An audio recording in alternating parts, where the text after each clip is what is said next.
They called it 50 years of devotion. White roses bloomed on every table. Soft music wove through the hush of silk dresses and stiff collars. The chandelier above the dining hall trembled every time someone laughed too loud. I stood near the back, where the light couldn't quite reach. My mother shimmered at the head of the table in her pale gold gown, her hair pinned up just so, pearls pressing into her neck like tiny promises. My father's hand lay over hers, wedding band gleaming, the same band he'd always said I'd wear one day if I married right. A waiter passed by. I took a glass I didn't want. I swirled the pale champagne, counting the bubbles, pretending to listen as an aunt pinched my arm and asked when I'd finally settle. I smiled, the same practice smile I'd worn since I was 16, when I first learned that obedience cost less than truth. Across the room, my daughter sat alone at a small table meant for children. She looked nothing like me and everything like me all at once, her hair loose, her eyes clear as winter glass. She didn't touch her cake. She didn't clap when the speeches rose and fell. She watched me. That was all. When my father rose for his grand toast, silver fork tapping glass, demanding silence, I felt her move. She slipped between the chairs, her small hand brushing mine as she passed. And then, pressed into my palm, a piece of folded paper, warm from her pocket, still creased with the secret I hadn't asked for yet. I didn't open it. Not yet. Instead, I raised my glass when they asked me to, voice caught behind my teeth. The toast glittered through the hall, to loyalty, to family, to what we owe each other. I felt the note burning my skin. My daughter slipped back to her seat. She did not look at me again. She didn't need to. She knew I'd read it. She knew I'd understand. When the laughter rose again, warm and practiced, I stepped back behind a pillar dressed in white linen and ivy. The note crinkled softly between my fingers, like a secret exhaling after being kept too long. My pulse fluttered as I unfolded it. Just a few words, written in my daughter's careful, looping script. Leave. Now. Trust me. 3 words to undo a decade of silence. 3 words to cut through the mask I had worn so well I'd almost forgotten it wasn't my skin. I read them once. Twice. I could see her, across the room, the child they barely acknowledged, the child they called too quiet, too soft. She watched me, chin lifted, eyes steady. I remembered nights when she tiptoed into my room, her small hands brushing my hair back, whispering, "Mama, tell me when it doesn't hurt anymore." And how I always smiled, lied gently, and said, "Soon." The band played something sweet and hollow. My parents laughed, heads tipped together like lovers in a painting. They had spent years teaching me where to stand, how to smile, when to disappear. But now, in that folded slip of paper, my daughter handed me a door.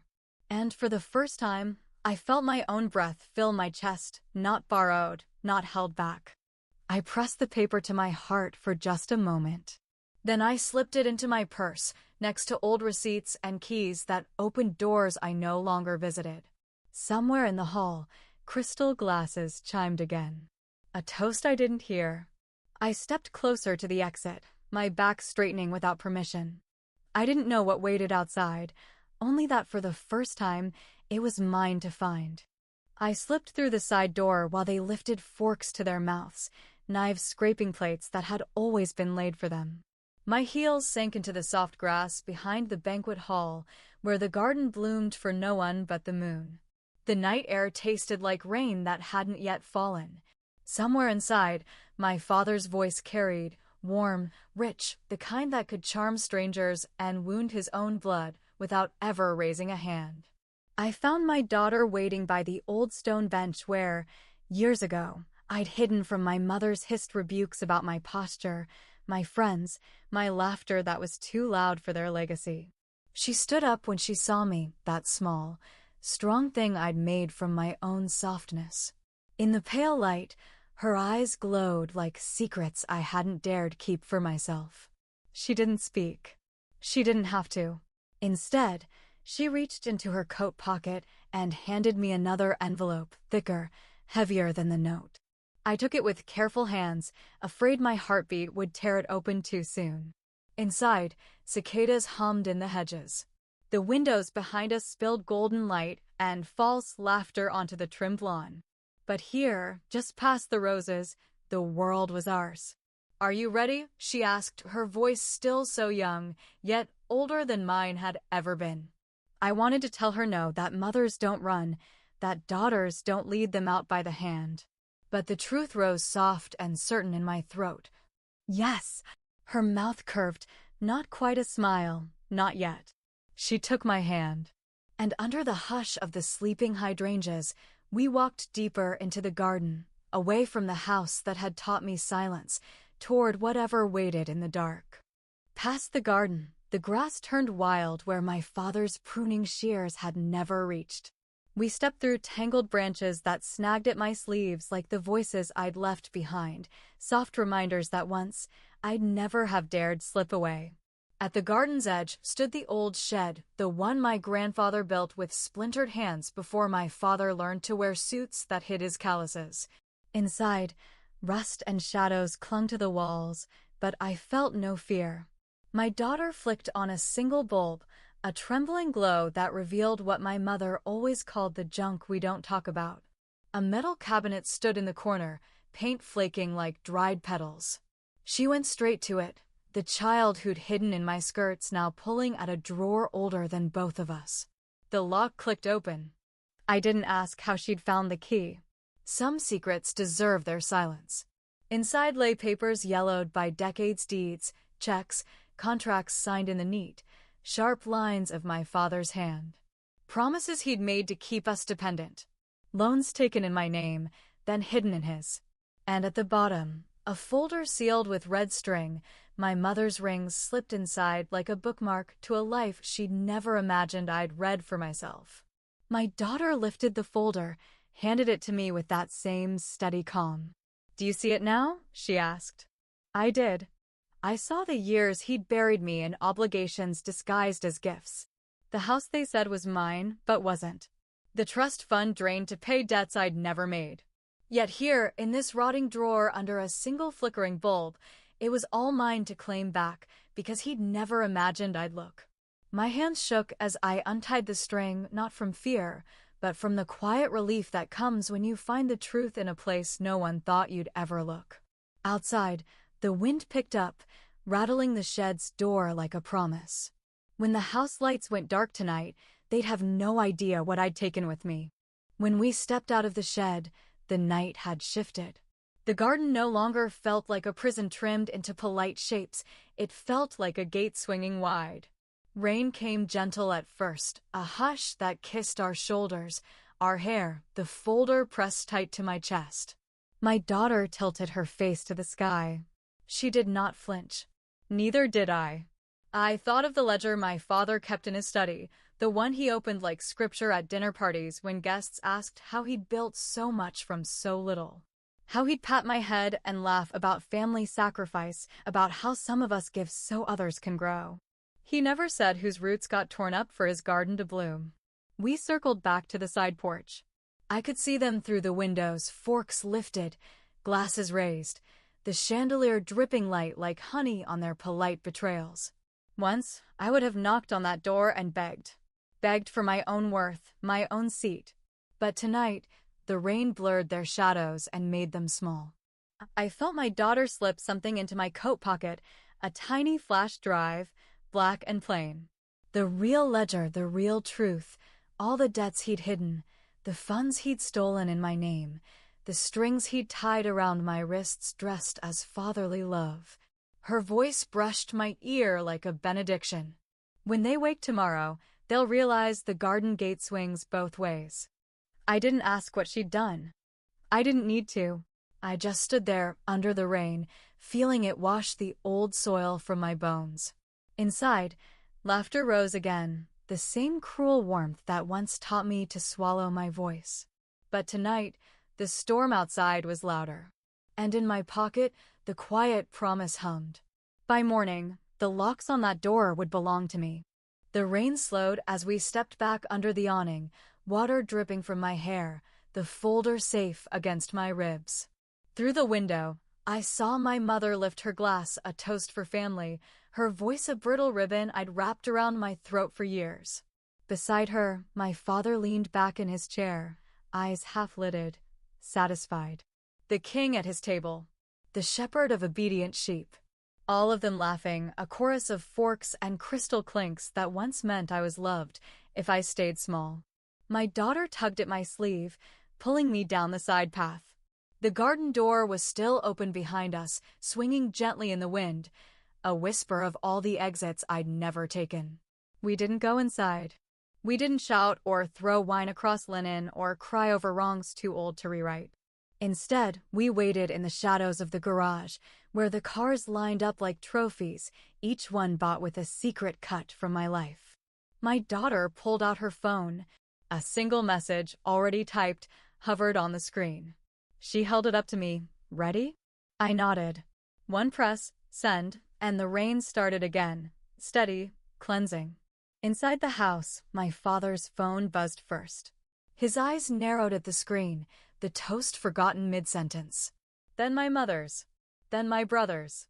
One by one, their faces shifted, pale moons in the warm light. I didn't have to see the words to know what they read. The trust, the deeds, the hidden debts, the stolen promises, all laid bare, all no longer yours. Through the glass, my father rose, mouth moving in soundless commands. But his kingdom of paper and signatures had already crumbled in the dark. I didn't wait to see him shout. I turned to my daughter, rain dripping from our hair, and she smiled, that same small smile I'd once hidden behind. I lifted my own glass, invisible, empty, but heavy with everything I'd reclaimed. Here's to the final toast, I thought. May they drink it alone. By the time we reached the old driveway, my shoes were soaked through. But I didn't care. In my pocket, the tiny flash drive felt warm like a coal I'd kept hidden in my chest for decades, waiting for the right night to spark. My daughter held out her hand, palm up. Resting on it were 3 keys, plain, silver, cold against the faint glow of the street lamp. One for the house I grew up in but never owned. One for the trust fund they'd buried under my name to dodge their debts. And one for the bank box, where my father kept his real heart deeds, IOUs, the proof of every lie sewn into my childhood lullabies. They'll find the doors locked tomorrow, my daughter said softly. Locked from the inside. With new names on every title. She didn't say our names. She didn't have to.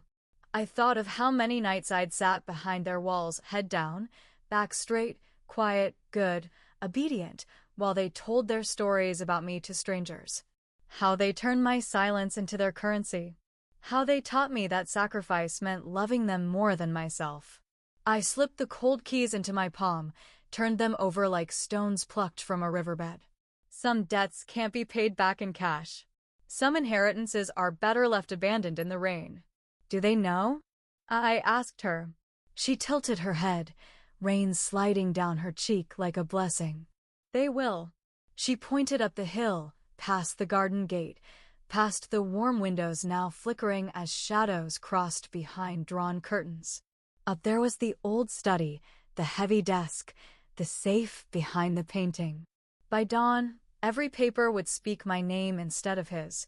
I closed my fingers around the keys, felt their teeth press into my skin.